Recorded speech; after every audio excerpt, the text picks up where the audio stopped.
Hi, my name is Savannah, and today I'm going to be speaking to you about stress, caffeine, and how they negatively impact your body. I'm sure everyone has thought to themselves, wow, today is going to be a really stressful day.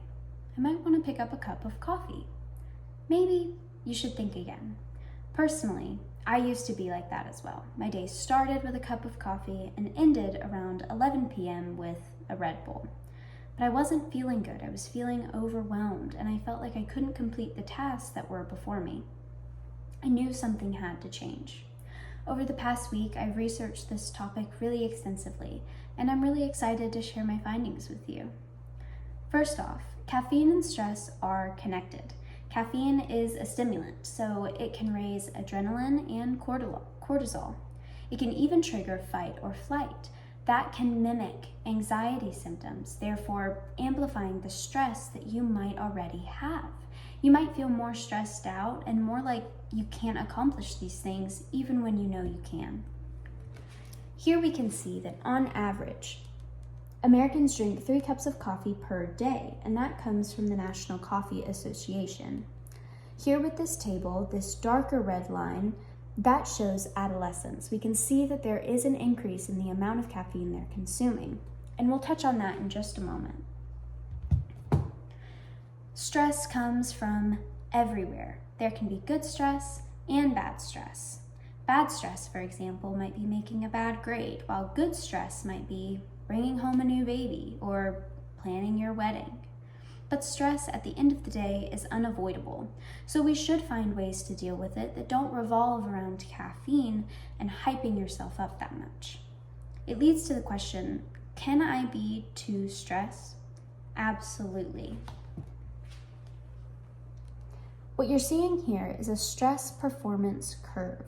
Right in the middle, we can see that we have fatigue and exhaustion. Anything past this point just goes downhill. That might influence how you're thinking. You may not be thinking clearly, and you may not make the best decisions for yourself. Although you feel that you're putting your best foot forward, and I'm sure you are, it may not be the absolute best of what you could provide without caffeine in your system. Throughout my research, I found a quite increase in the amount of children who are consuming caffeine. Caffeine is actually around children a lot more than you think.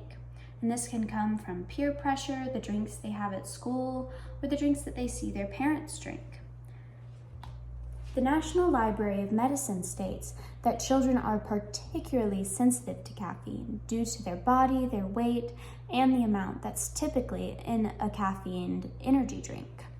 Here we can see a lot of teens drink caffeine because it's in their favorite products. Second to that, their peers drink them. Sometimes caffeine is hidden in the products that we consume and drink on a daily, sodas, teas, and then in the more obvious ones like coffee or an energy drink. But children being impacted by caffeine is not what we want. That may lead to a decrease in their grades, and it might start problems for them more early on. But what else can we do to manage our stress? Stress is everywhere and everyone experiences it, so what would work for everybody? Actually, there are quite a few different things that you could do. Painting, going on a walk, reading your favorite book, or talking it out with your family are some really good examples. The Center for Disease Control and Prevention states that managing your stress in a healthy way is so important. It can have a big impact on you, your attitude, and how you go about your daily life.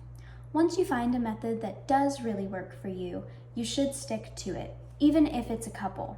Make a routine with yourself and allow your body to know that it's okay to calm down. There are also a lot of natural medicines that work well to naturally lower your caffeine on their own, like herbal teas or supplements or vitamins. All of those things can help lower your stress naturally without introducing caffeine into the mix. Although we know now that caffeine and stress together are not good, they increase your blood pressure, lead to an increase in irritability and alertness, we now also know that there are many ways to go about avoiding it. I hope that you were able to find something that worked for you today, and if you do, remember to keep trying. It might take a few minutes. Thank you so much for listening to me today, and I hope you think twice about that next cup of coffee. Thank you.